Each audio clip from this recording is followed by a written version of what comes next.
30 मंजिले वाले सोसाइटी में बहू का गृह प्रवेश। चलो आखिरकार घर का काम तक खत्म हो गया। अब आराम से बैठकर ऑफिस का काम करती हूँ।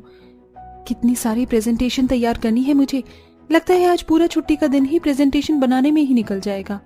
किंजल अपने कमरे में बैठकर प्रेजेंटेशन तैयार कर रही होती है कि तभी गुब्बारे ले लो, गुब्बारे, रंग बिरंगे बच्चों के गुब्बारे ले लो। नान कटाई बिस्किट वाला आइए और गर्मा गर्म नान कटाई बिस्किट खाइए। मेरठ की मशहूर गर्मा गर्म नान कटाई बिस्किट। ये 100 के 4, 100 के 4, 100 के 4, जल्दी आइए वरना माल खत्म हो जाएगा। 100 के 4। मेरे घर वालों को भी क्या बाजार के पास ही घर बनाना था? जब देखो शोर ही शोर। इतने शोर में तो मैं एक भी प्रेजेंटेशन तैयार नहीं कर पाऊंगी। काश मेरा कमरा 8वीं 9वीं मंजिल पर होता तो मैं कितनी शांति से काम कर पाती। अरे किंजल बेटा, क्यों परेशान होती है? बस कुछ हफ्तों की ही तो बात है। तेरा होने वाला ससुराल 30वीं मंजिल पर रहता है। इतनी ऊंची बिल्डिंग है, उनकी सबसे टॉप फ्लोर पर रहते हैं वो लोग। वहां तो तू आराम से शांति से काम कर पाएगी। मैं भी उसी दिन का इंतजार कर रही हूँ। कम से कम इस शोर से तो छुटकारा मिलेगा। अपनी 2 मंजिला मकान में रहकर घर के पास बने बाजार के शोर से किंजल को अक्सर परेशानी होती थी। समय गुजरता है और आज किंजल की शादी का दिन होता है। शादी की सारी रस्में और विदाई होने तक तकरीबन सुबह के 4 बज जाते हैं। किंजल के ससुराल वाले बड़ी सी गाड़ी में बैठकर लगभग 1 घंटे का सफर तय करके एक बड़ी सी सोसाइटी में पहुंचते हैं। माँ, मुझे तो बहुत तेज नींद आ रही है। मैं तो जा रही हूँ सोने के लिए।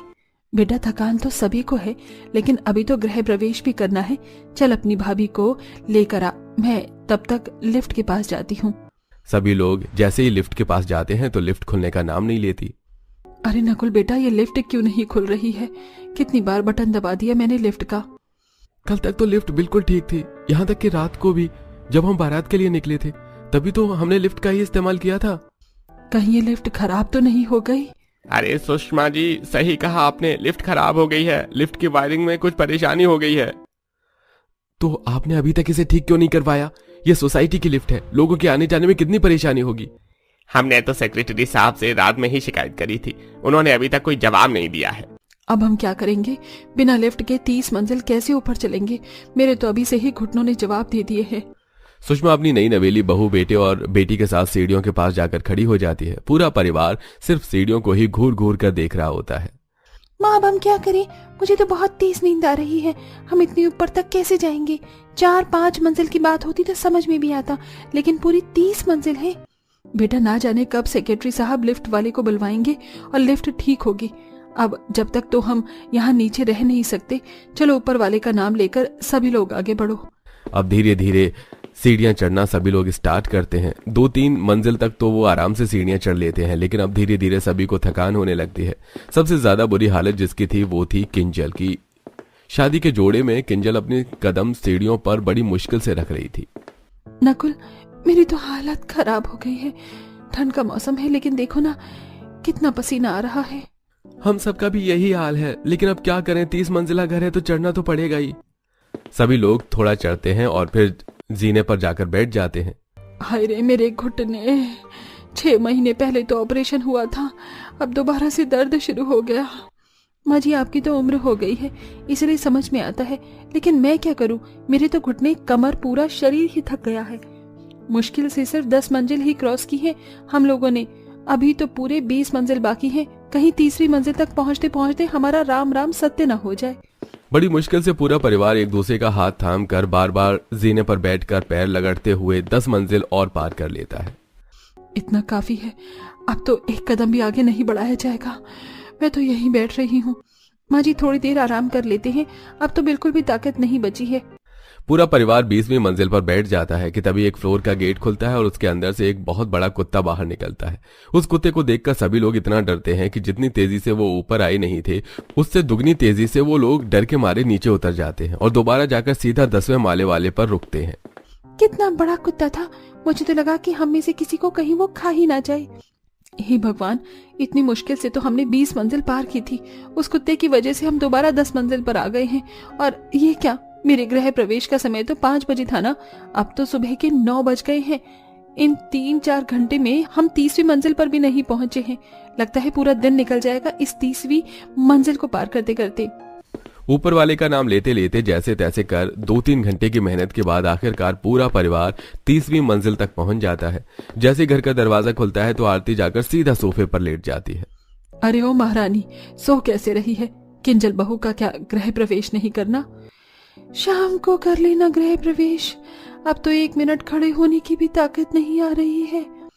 हाँ माँ जी, मैं भी बहुत थक गई हूँ, बाद में कर लेना गृह प्रवेश, जब तक थोड़ा आराम कर लेते हैं। आराम भी तो घर में आकर ही करेंगी ना, और उसके लिए गृह प्रवेश करना होगा।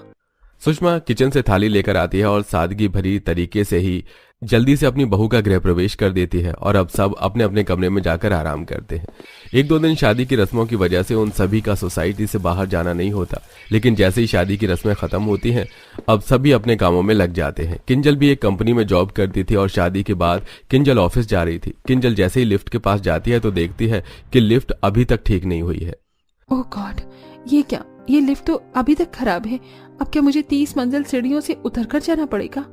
किंजल जैसे तैसे कर 30 मंजिल सीढ़ियों से उतर तो लेती है, लेकिन चढ़ने की बारी में किंजल को उसकी नानी याद आ जाती है।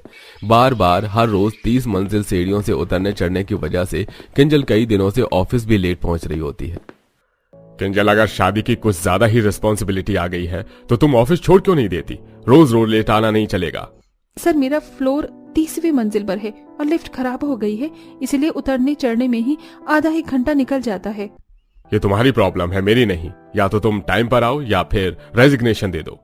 किंजल उदास होकर घर आती है और कपड़े धोकर गैलरी पर सुखाने लगती है कि तभी किंजल की साड़ी गलती से 30वीं मंजिल से जाकर ग्राउंड फ्लोर पर गिर जाती है। ये सब मेरे साथ ही क्यों होता है? इस साड़ी को भी क्या गिरना जरूरी था? कोई दूसरा कपड़ा होता तो मैं लेने भी नहीं जाती, लेकिन ये साड़ी कितनी महंगी है। किंजल न चाहते हुए भी 30वें मंजिल से उतरती है और साड़ी लेकर दोबारा 30 मंजिल चढ़कर अपने घर पर आ जाती है। किंजल के साथ साथ उसके ससुराल वाले, यहाँ तक कि सोसाइटी के लोग भी लिफ्ट खराब होने की वजह से काफी परेशान थे। नकुल, आजकल तू कुछ ज्यादा ही लेट नहीं आ रहा है? रोज तो तू पहले 8 बजे तक घर आ जाता था, लेकिन अब तो तू 10 बजे घर आता है। नीचे सोसाइटी तक तो मैं 8 बजे ही पहुंच जाता हूँ, लेकिन 30 मंजिल को चढ़ाने में 1.5 घंटा लग जाता है मुझे। हम सबका यही हाल है। वो 28वें फ्लोर वाली सुशीला जी है ना, उनके पति के घुटने इतनी बुरी तरह से दर्द हुए कि वो बेचारे हॉस्पिटलाइज हो गए। तो आप सब सोसाइटी के सेक्रेटरी से इस बारे में बात क्यों नहीं करते हैं? ऐसे तो वो जिंदगी भर लिफ्ट ठीक नहीं करवाएंगे। 2 हफ्ते से लिफ्ट खराब पड़ी है। सभी को कितनी प्रॉब्लम होती है लिफ्ट खराब होने से। हम हर दिन कंप्लेन करते हैं उनके पास, लेकिन वो कंप्लेन पर ध्यान ही नहीं देते। बस यही कहते हैं कि आज ठीक करवा देंगे, कल ठीक करवा देंगे। ऐसा नहीं चलेगा, ये उनकी रिस्पॉन्सिबिलिटी है। अगर वो अपनी रिस्पॉन्सिबिलिटी को नहीं संभालेंगे तो उनको सेक्रेटरी रहने का भी कोई हक नहीं है। किंजल अब अपने ससुराल वालों को समझती है और ऊपर नीचे फ्लोर पर रह रहे लोगों को भी इकट्ठा कर सीधा सोसाइटी में बने सेक्रेटरी के कैबिन तक पहुंच जाती है। अरे आप सब लोग यहाँ, बताइए क्या परेशानी आ गई है सोसाइटी में? इतने दिनों से लिफ्ट खराब है, कब से हम आपसे कंप्लेंट कर रहे हैं। आप लिफ्ट ठीक करवाएंगे भी या नहीं? करवा देंगे जी, इसमें इतना गुस्सा होने वाली क्या बात है? जरा हाथ पैर भी तो चलने दीजिए। आपके हाथ पैर चलने की वजह से हम सबकी क्या हालत हो गई है पता है? बच्चे नीचे खेलने नहीं जा पाते, बड़े बुजुर्ग घर से बाहर नहीं निकलते और ऑफिस वालों को कितनी परेशानी होती है। इसीलिए आप जल्द से जल्द लिफ्ट ठीक करवाइए, वरना क्या करेंगे? आप पुलिस में कंप्लेंट करेंगे? कर दीजिए। आप ये भूल रहे हैं कि सोसाइटी में हर 2 साल में सेक्रेटरी के इलेक्शन होते हैं और इलेक्शन का टाइम अब नजदीक आ चुका है। अगर आपने लिफ्ट ठीक नहीं करवाई ना तो हम में से कोई भी नहीं चाहेगा कि आप सेक्रेटरी बने। लिफ्ट तो हम सब मिलकर ठीक करवा देंगे, लेकिन आपकी पोस्ट चली गई तो फिर क्या करेंगे आप? वैसे पुलिस का अच्छा आइडिया दिया है आपने, तो देखा हम क्या क्या कर सकते हैं। और मेरे कांटेक्ट में तो एक पुलिस वाले भी हैं। अगर ऐसे बात नहीं बनी तो हम उसे कंप्लेंट कर ही देंगे। अरे नहीं, आप सब लोग तो इतना गुस्सा हो गए। आप फिक्र मत करिए, मैं 2 दिन के अंदर लिफ्ट ठीक करवा दूंगा।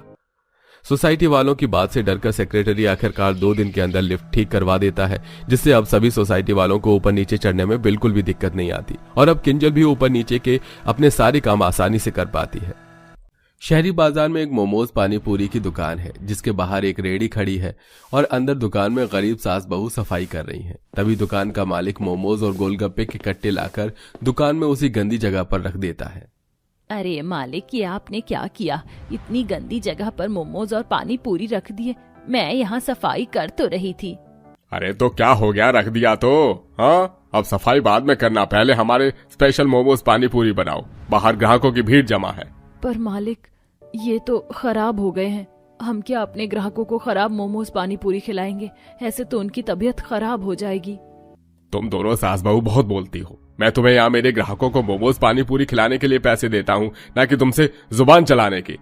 और मैं इकलौता नहीं हूं जो इस तरीके से बेच रहा हूं। इसलिए अगर काम करना है तो चुपचाप से वही करो जो मैंने बोला है। क्योंकि शिल्पा और आशा मोमोज पानी पूरी की दुकान पर छोटी सी नौकरी किया करती थी, इसीलिए वो ज्यादा कुछ बोल नहीं पाती और दुकान के बाहर ठेले पर सामान लाकर मोमोज पानी पूरी बनाने लग जाती हैं। आंटी, मेरे लिए आपकी फेमस मोमोज पानी पूरी लगा दो और मोमोज में पानी थोड़ा ज्यादा रखना। बेटा, तुम ये मोमोज पानी पूरी मत खाओ, इसे खाने से तुम्हारी तबीयत खराब हो जाएगी। अरे बहन, तुम कैसी हो? तुम नहीं चाहती कि तुम्हारी बिक्री हो? एक तो ये इतनी यूनिक डिश है और टेस्टी भी, खाए बिना रहा नहीं जाता। बहन, इसी से हमारी रोजी रोटी चलती है। अगर मैं 2 पैसे कमाना ना चाहती तो ऐसी हालत में काम क्यों करती? पर ये मोमोज पानी पूरी बहुत गंदे तरीके से बने हैं। अगर मासूम बच्चा ये गंदे मोमोज पानी पूरी खाएगा तो कहीं इसकी तबीयत खराब ना हो जाए। शिल्पा और आशा खुद उस बच्चे को मोमोज पानी पूरी खाने से मना कर देती हैं और ये सब कुछ दुकान का मालिक देख लेता है, जो वहां जाकर दोनों सास बहू पर भड़कने लगता है। अरे तुम दोनों सास बहू तो मेरी दुकान बंद करवाना चाहती हो क्या? जरूरत है ग्राहक को सच बताने की? ऐसे तो तुम मुझे रोड पर ला दोगी। निकलो यहाँ से। तुम जैसे वर्कर को रखने से तो अच्छा है कि मैं अपना काम खुद कर लूं।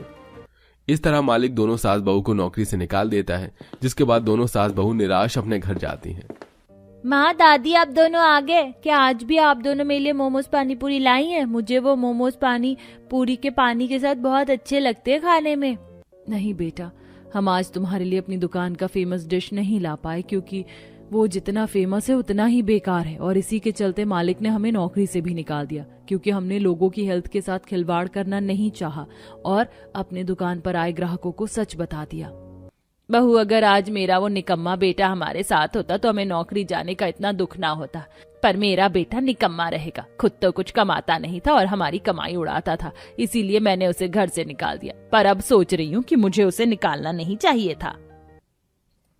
नहीं माँ, तुमने भैया को निकालकर बिल्कुल सही किया। अगर आज भैया हमारे साथ होते तो हमारी मुसीबत और बढ़ जाती। आप दोनों फिक्र मत करो, मेरा एक दोस्त है, उसके पिता किराए पर ठेला देते हैं और आप दोनों को तो ये स्पेशल रेसिपी मोमोज पानी पूरी बनाना आता है। ये आप ही उस मालिक के पास लेकर गए थे। ये रेसिपी आपकी है तो क्यों ना हम अपना खुद का पानी पूरी के मसाले और पानी से भरा मोमोज पानी पूरी बनाकर बेचे। पर खुद का बिजनेस करने के लिए पैसे कहाँ से आएंगे? बहू, सबसे ज्यादा पैसा ठेले में लगेगा, पर वो तो हम किराए पर ले रहे हैं। बस हमें मोमोज पानी पूरी बनाने का सामान ही तो खरीदना है, वो तो थोड़े से पैसे से भी हो जाएगा और मैं कुछ पैसे उधार मांग कर ले आती हूँ और जब हमारी कमाई होने लगेगी तो हम सारा कर्ज भी चुका देंगे। रीता के सुझाव से अब दोनों सास बहू अपना खुद का मोमोज पानी पूरी बेचने का फैसला करती हैं और अगले ही दिन आशा गांव के जमींदार से कुछ पैसे उधार लेकर आती है, तो वहीं रीता भी अपने दोस्त से बात करती है और ठेला लेकर आती है और घर में अपने बेटे के साथ बैठकर शिल्पा मोमोज और पानी पूरी बनाती है। बहू, मैंने ठेला सजा लिया है, अगर मोमोज पानी पूरी तैयार हो गए तो मार्केट चलते हैं इन्हें बेचने के लिए। वैसे भी हम जहाँ काम करते थे वो दुकान अपने गांव से काफी दूर था, पर हम अपना ठेला गांव में ही खोलेंगे। आज से पहले किसी ने भी मोमोज पानी पूरी नहीं खाया होगा। आज जब लोग मोमोज पानी पूरी खाएंगे तो वो भी उंगलियां चाटते रह जाएंगे। अब तो मैं भी रोज आपके हाथों का मोमोज पानी पूरी खाऊंगा। बड़ी ही मुश्किलों के बाद दोनों सास बहू अपना मोमोज पानी पूरी का ठेला मार्केट में लेकर जाती हैं। आइए आइए, अपने गांव में भी मोमोज पानी पूरी का स्वाद लीजिए, ऐसी डिश जो अब तक किसी ने ना खाई होगी। आशा और शिल्पा के आवाज देने पर भी ग्राहक नहीं आते, जिस वजह से आशा और शिल्पा उदास हो जाते हैं और शाम को अपना ठेला लेकर घर जाते हैं। क्या हुआ माँ, आप इतनी दुखी क्यों हैं? बेटा, हमारे एक भी मोमोज पानी पूरी नहीं बिके, ऐसे तो हमारा नुकसान हो जाएगा। लगता है हमारा बिजनेस नहीं चलने वाला। माँ, दुखी मत हो, आपका बिजनेस जरूर चलेगा। मैं कल आप लोगों के मोमोज पानी पूरी की एक छोटी सी वीडियो बनाकर सोशल मीडिया पर डाल दूंगी। इस तरह रीता अब अगले दिन खुद ठेले पर जाती है और ग्राहक बनकर मोमोज पानी पूरी खाती है और उसका रिव्यू देते हुए अपनी छोटी सी वीडियो बनाकर सोशल मीडिया पर डाल देती है। तो वहीं रीता को मोमोज पानी पूरी खाता देख एक बच्चा अपनी माँ से मोमोज पानी पूरी खाने की जिद करता है। माँ, मुझे भी मोमोज पानी पूरी खाना है, प्लीज खिला दो ना। अरे बेटा, भला मोमोज पानी पूरी भी कोई डिश है? पता नहीं आजकल के लोग क्या क्या इन्वेंशन करते रहते हैं खाने के साथ। देख, अगर मोमोज पानी पूरी का स्वाद अच्छा नहीं हुआ तो तुम बहुत पिटोगे। बहन, बच्चे को डांटो मत। अगर आपको हमारे मोमोज पानी पूरी पसंद ना आए तो आप पैसे मत देना। शिल्पा के कहने पर वो औरत अपने बच्चे के साथ मोमोज पानी पूरी खाने को तैयार हो जाती है। शिल्पा एक प्लेट लेती है जिसमें 4 वेज मोमोज रखती है, उनको बीच में से खोलती है और उसमें पानी डालती है। साथ में ऊपर से क्रिस्प देने के लिए गोलगप्पे का चूरा उसमें डालती है। ये सब देख वो औरत थोड़ी हैरान होती है और जब वो मोमोज पानी पूरी खाती है तो उसे उसका टेस्ट बहुत अच्छा लगता है और वो पूरे पैसे देते हुए तारीफ भी करती है। मैंने सोचा नहीं था कि आपका मोमोज पानी पूरी इतना स्वादिष्ट होगा, पर ये तो पैसा वसूल डिश है। माँ बेटे को मोमोज पानी पूरी खाता देख आसपास के लोग भी अब उसके ठेले पर आना शुरू कर देते हैं और जो भी मोमोज पानी पूरी खाता वो उनके खाने की तारीफ करता। लाजवाब डिश है आपकी। इस गांव में आपने हमें ऐसी चीज खिला दी जो शायद शहर में भी खाने को न मिले। मजा आ गया। मैंने तो कभी सोचा भी नहीं था कि मोमोज और पानी पूरी का कॉम्बिनेशन इतना अच्छा हो सकता है। उस दिन शिल्पा और आशा की मोमोज पानी पूरी की अच्छी कमाई होती है और दोनों सास बहू शाम को खुशी खुशी घर आते हैं और पैसे गिनते हैं। अगले दिन फिर से दोनों अपना ठेला लगाते हैं और इस बार पहले से उसके पास ज्यादा ग्राहक आते हैं। तो वहीं रीता ने जो वीडियो सोशल मीडिया पर पोस्ट किया था वो आग की तरह फैलने लगता है और कुछ ही दिनों में सास बहू गरीब सास बहू मोमोज पानी पूरी वाली के नाम से फेमस हो जाती है। एक दिन उनके ठेले पर एक इन्फ्लुएंसर आता है। मैडम, मैंने आपकी वीडियो देखी है और वीडियो देखकर बड़ी मुश्किल से आप दोनों सास बहू का पता लगाकर मैं यहाँ पे आया हूँ। मैं आपके दिमाग में ये आइडिया कहाँ से आया? क्या आप हमारे फैंस को कुछ बता सकते हैं? और ऐसी क्या मजबूरी है कि आप अपनी गर्भवती बहू के साथ मोमोज पानी पूरी बेच रही हैं?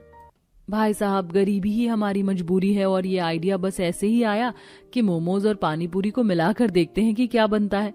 पर जो भी बना वो इतना अच्छा था। शहर से एक मालिक आए और हमें अपने यहाँ मोमोज पानी पूरी बनाने पर रखा, पर वो लोगों के स्वास्थ्य के साथ खिलवाड़ करते थे। इसके खिलाफ हमने आवाज उठाई तो उन्होंने हमें काम से निकाल दिया। उसके बाद हमने अपना काम शुरू किया। वो इन्फ्लुएंसर न सिर्फ दोनों सास बहू का इंटरव्यू लेता है बल्कि उनके मोमोज पानी पूरी भी खाता है और रिव्यू भी देता है। दोस्तों, मैंने खाकर देखा है इनके मोमोज पानी पूरी और ये बहुत अमेजिंग है। मैं आप सबको सजेस्ट करूंगा कि आप सब भी एक बार रामपुर गांव में आए और इन गरीब फेमस सास बहू के मोमोज पानी पूरी जरूर ट्राई करें। इन्फ्लुएंसर के रिव्यू देखकर अब दूर दूर से लोग उन सास बहू के पास उनका मोमोज पानी पूरी खाने के लिए आते हैं और दोनों सास बहू के ठेले पर इतनी ज्यादा भीड़ जमा हो जाती है कि अब रीता भी अपनी माँ और भाभी के इस काम में मदद करवाती है। बहन, तुम्हारे ठेले पर इतनी भीड़ है, मैं तो कहती हूँ दुकान खोल लो और टोकन बांटना शुरू कर दो। मैं पिछले 2 घंटे से खड़ी हूँ, पर मैंने भी कसम खा ली आज मैं तुम्हारा मोमोज पानी पूरी खाए बिना यहाँ से हिलने वाली नहीं हूँ।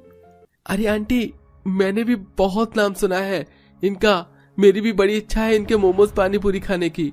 माँ, अब तो ग्राहकों की भी डिमांड है। हमें अपना ठेला छोड़कर दुकान खोल ही लेना चाहिए। ग्राहकों की बात सुनकर अब दोनों सास बहू बहुत जल्द अपना खुद का छोटा सा गरीब सास बहू मोमोज पानी पूरी वाली के नाम से खोल लेते हैं और अब उनकी दुकान पर भी काफी भीड़ रहती है। ऐसे ही एक दिन किसी काम से उसका मालिक गांव में आता है और उसकी दुकान पर भीड़ देख दोनों सास बहू से कहता है, मेरी दुकान पर भी तुम यही बनाती थी और यहाँ भी वही कर रही हो, पर तुम दोनों सास बहू यहाँ मुझसे ज्यादा नोट छाप रही हो। आखिर ऐसा क्या किया तुम दोनों सास बहू ने? मालिक, हमने तो सिर्फ अपने ग्राहकों का दिल जीता है, उनके स्वास्थ्य के साथ खेल नहीं खेला। अगर आपने उस दिन हमारी बात मानी होती तो आज आपकी दुकान पर यही भीड़ होती। पर शुक्रिया आपका जो आपने हमें नौकरी से निकाला और हमने अपना खुद का बिजनेस शुरू किया। दोनों सास बहू की बात सुनकर उस मालिक की भी अकल ठिकाने आ जाती है और अब शिल्पा का नवा महीना चल रहा था जिस वजह से वो घर पर बैठकर आराम करती है और कुछ दिनों में वो एक बेटे को जन्म देती है। और इसी बीच उनके हाथ बड़े बड़े टेंडर आते हैं और आशा अपनी दुकान पर कुछ वर्कर रख लेती है और इस तरह कुछ ही महीने में दोनों सास बहू एक बड़ा मोमोज पानी पूरी का रेस्टोरेंट खोल लेती हैं और अब वो फेमस होने के साथ साथ करोड़पति बन जाती हैं और एक बड़े घर में रहती हैं और काम को बढ़ावा देने के लिए बड़े बड़े एड टीवी शो में अपने मोमोज पानी पूरी का प्रचार करती हैं।